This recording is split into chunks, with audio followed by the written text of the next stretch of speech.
इस खबर के प्रायोजक है शिवशंकर आयुर्वेदिक क्लिनिक। नमस्कार, मैं आंचल लोखंडे। महाराष्ट्र टीवी 24 के खबर विदर्भ बुलेटिन में आपका स्वागत है। नजर डालते हैं विदर्भ की कुछ महत्वपूर्ण खबरों पर, जिससे पहले नजर डालेंगे हेडलाइन। नाना पटोले द्वारा वृक्षारोपण, जन्मदिन व विश्व पर्यावरण दिवस का साधा योग। नागपुर में प्रस्तावित 2 कोयला बिजली इकाई, जिसके संदर्भ में उच्च न्यायालय में याचिका दायर। और अब खबरें विस्तार से। कांग्रेस प्रदेश अध्यक्ष नाना पटोले का जन्मदिन व विश्व पर्यावरण दिवस था, इसलिए नाना पटोले ने पौधारोपण कर इसे मनाया।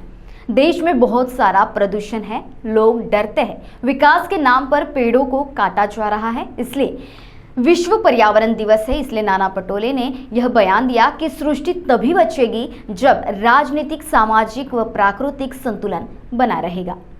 आजचा पर्यावरण दिवस आहे आणि याला जागतिक पर्यावरण दिवस म्हणून आजच्या दिवसाला आम्ही सगळेजण साजरा करतो आहे। सध्या देशातलंच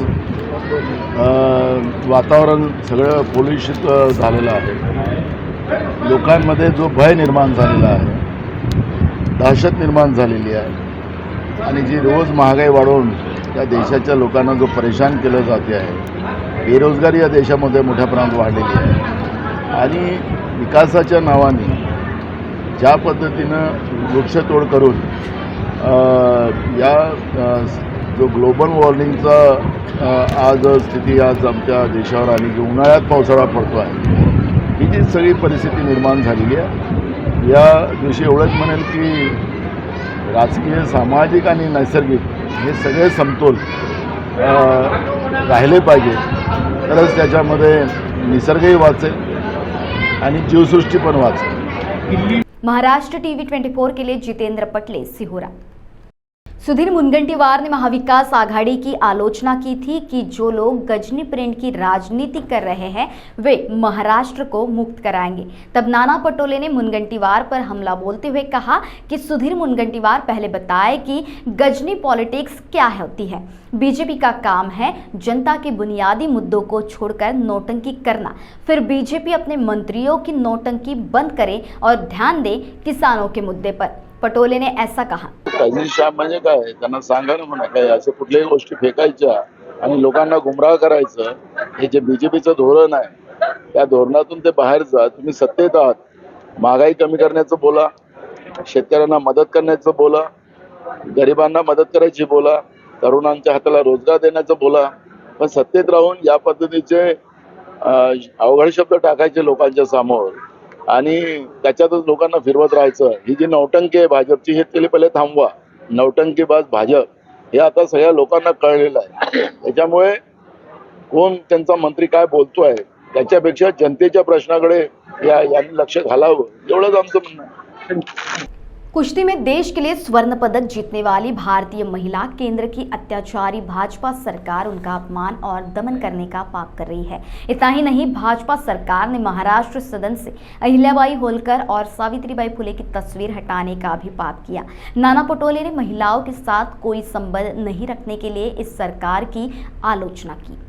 ज्या कुस्तीपटू महिला होत्या त्यांना भेटून आल्या, त्यांच्या भावना समजल्या, त्याप्रमाणे सोनियाजी गांधींनी स्वतः देशाच्या प्रधानमंत्री मोदयांना पत्र लिहिलं।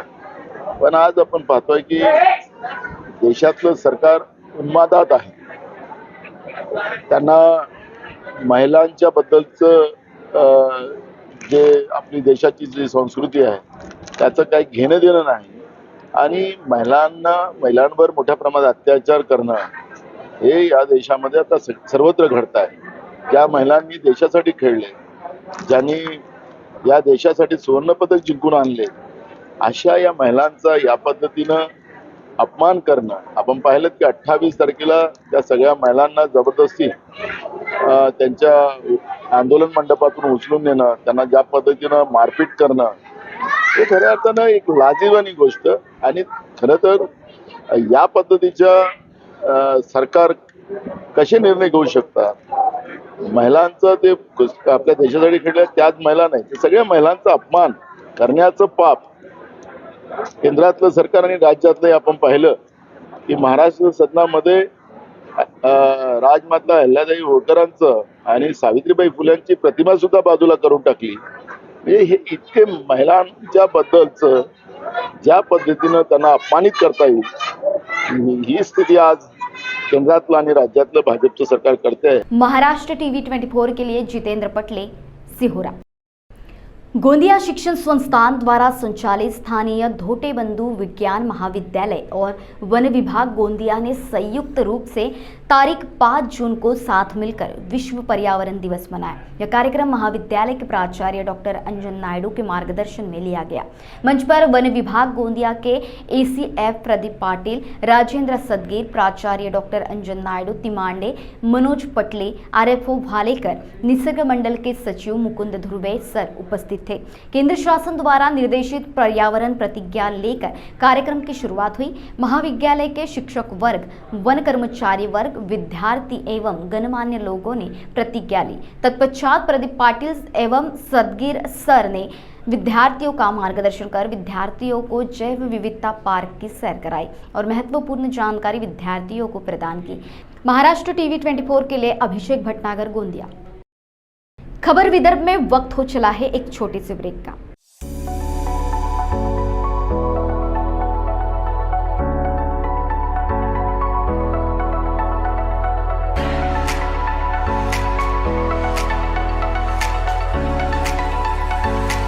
इस शादी सीजन पर सचिन लाइफस्टाइल आपके लिए लेकर आया है शादी के लिए कपड़ों की भरपूर variety, wedding collection, kids collection, ladies wear, gents wear. नई वैरायटी पर पाए 15% तक का डिस्काउंट। तो हो जाइए तैयार इस शादी सीजन के लिए सचिन लाइफस्टाइल के साथ। और अब हमारी शाखा उपलब्ध है सचिन एंटरप्राइजेस, रामेश्वरी, नागपुर। हमारा पता शताब्दी चौक, बेलतरोड़ी रोड, रामनगर, नागपुर।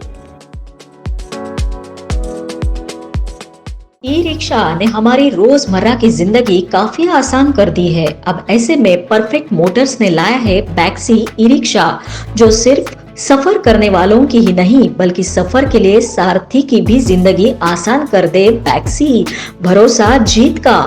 अब परफेक्ट मोटर्स में ई रिक्शा के साथ साथ लोडिंग व्हीकल पर 10 से 15% की छूट। पहले आए पहले पाए, वो भी बिना पेट्रोल बिना प्रदूषण। परफेक्ट मोटर्स बैक्सी ई रिक्शा, ई लोडिंग व्हीकल उपलब्ध। Life time servicing, labour charges बिल्कुल मुफ्त। अनुभवी टेक्नीशियन, बैंक फाइनेंस की सुविधा उपलब्ध। आपके खुद के इनकम पर लोन सुविधा भी उपलब्ध। अधिक जानकारी एवं बुकिंग हेतु आज ही संपर्क करें 071229995588। हमारा पता perfect Motors, Rani Durgavati Chowk, bank of Baroda के पास, नागपुर। महिला विकास स्वरोजगार बहुउद्देशीय संस्था नागपुर मेगा ट्रीट फेयर, जहां है 340 फीट बड़ा गेट, वो भी सेल्फी पॉइंट के साथ। हैंडलूम, हैंडीक्राफ्ट एग्जीबिशन और amusement park, furniture, decorative item, dresses, imitation jewellery, food stall और सबके लिए ढेर सारी खुशियाँ ही खुशियाँ। तो देर मत कीजिए, पहुँच जाइए अपने बच्चे और परिवार के साथ नागपुर के रेशिमबाग मैदान में लगे मेले में, जहाँ कीजिए ढेर सारी शॉपिंग और उठाइए इस मेले का आनंद। स्वास्थ्य ही धन है का अर्थ बहुत ही साधारण और सरल है। इसका अर्थ है कि हमारा अच्छा स्वास्थ्य ही हमारी वास्तविक दौलत या धन है, जो हमें अच्छा स्वास्थ्य और मन देता है और हमें जीवन की सभी चुनौतियों का सामना करने के लिए सक्षम बनाता है। और अच्छा स्वास्थ्य अच्छे शारीरिक, मानसिक और सामाजिक स्वास्थ्य को बढ़ावा देता है। अब ऐसे में महाराष्ट्र टीवी 24 आपके बीच लेकर आ रहा है एक कार्यक्रम, जिसके तहत health, skin, hair, weight loss जैसी समस्याओं से छुटकारा पाने। मैं doctor Richa Jain, managing director doctor Richa's unique clinic. मैं आ रही हूँ आपके बीच में महाराष्ट्र टीवी 24 न्यूज चैनल पर हेल्थ एंड वेलनेस की सारी सॉल्यूशन देखें। तो देखना ना भूलें, वेडनेसडे 8:30 PM, फ्राइडे 9 PM और संडे 1:30 PM। ब्रेक के बाद पुनः आपका स्वागत। देखते हैं अगली खबरें। महाराष्ट्र के लोकप्रिय माथेरान हिल स्टेशन से नेरला जा रही एक टॉय ट्रेन पटरी से उतर गई। सभी यात्री सुरक्षित हैं। रेलवे अधिकारियों ने मंगलवार को यह जानकारी दी। उन्होंने बताया कि घटना शनिवार शाम करीब 5:30 बजे हुई, जब ट्रेन के इंजन का एक पहिया जुम्मापट्टी स्टेशन के पास पटरी से उतर गया। जुम्मापट्टी स्टेशन मुंबई से करीब 95 किलोमीटर दूर है। अधिकारियों ने बताया कि ट्रेन शनिवार को करीब 4 बजे माथेरान से रवाना हुई थी। उसमें करीब 95 यात्री सवार थे। रेलवे के एक प्रवक्ता ने बताया कि हादसे में कोई घायल नहीं हुआ है। महाराष्ट्र टीवी 24 के लिए ब्यूरो रिपोर्ट, माथेरान। महाराष्ट्र राज्य बिजली उत्पादन कंपनी महाजेनको ने नागपुर के कोराडी में प्रस्तावित 660 मेगावाट की अपनी 2 कोयला बिजली इकाइयों के खिलाफ मुकदमेबाजी की आशंका को लेकर बंबई उच्च न्यायालय की नागपुर पीठ में कैवेट याचिका दायर की है। प्रस्तावित कोयला बिजली इकाइयों का पर्यावरणविदों और अन्य कार्यकर्ताओं ने विरोध किया है। उन्होंने एक मौजूदा बिजली संयंत्र के कारण वायु, भूमि और जल प्रदूषण को लेकर चिंता जताई है। अधिवक्ता मोहित खंजांगी के माध्यम से सोमवार को दाखिल कैवेट याचिका में मांग की गई कि हाल ही में महाराष्ट्र प्रदूषण नियंत्रण बोर्ड द्वारा आयोजित एक पर्यावरण जन सुनवाई में भाग लेने वाले 87 लोगों में से किसी के द्वारा शुरू किए गए मुकदमे में मामले में महाजेनको को सुना जाएगा। कैवेट याचिका मुकदमेबाजी की आशंका वाले व्यक्ति या प्राधिकरण द्वारा एहतियात उपाय के रूप में दायर की जाती है। महाराष्ट्र टीवी 24 के लिए ब्यूरो रिपोर्ट, नागपुर। और इसी के साथ खबर विदर्भ में वक्त हो चला है यही रुकने का। देश दुनिया की ताजा तरीन खबरों के लिए जुड़े रहिए महाराष्ट्र टीवी 24 से। नमस्कार। जब कुछ न समझ आए और कुछ नया खाने का मन हो जाए तो आइए पवन भोजनालय। पवन भोजनालय कम दाम में स्वादिष्ट खाना ऐसा जो मन भर दे। पवन भोजनालय मटन करी, चिकन करी के साथ साथ अब शुद्ध शाकाहारी भोजन, वो भी भरपेट। तो यदि आप स्वाद की तलाश कर रहे हो तो आपकी तलाश अब हो गई पूरी। पवन भोजनालय 200 लोगों की बैठने की व्यवस्था, साथ ही चूल्हे पर तैयार किया भोजन। बर्थडे पार्टी, किटी पार्टी के लिए सबसे अच्छा होटल पवन भोजनालय। 3 ब्रांच। हमारा पता MIDC Hingna road, Saint Xavier's के पीछे, बंसीनगर चौक, यशोदा नगर राज स्कूल के बाजू। एक बार अवश्य पधारे और स्वादिष्ट भोजन का आनंद ले। भरपूर पार्किंग व्यवस्था,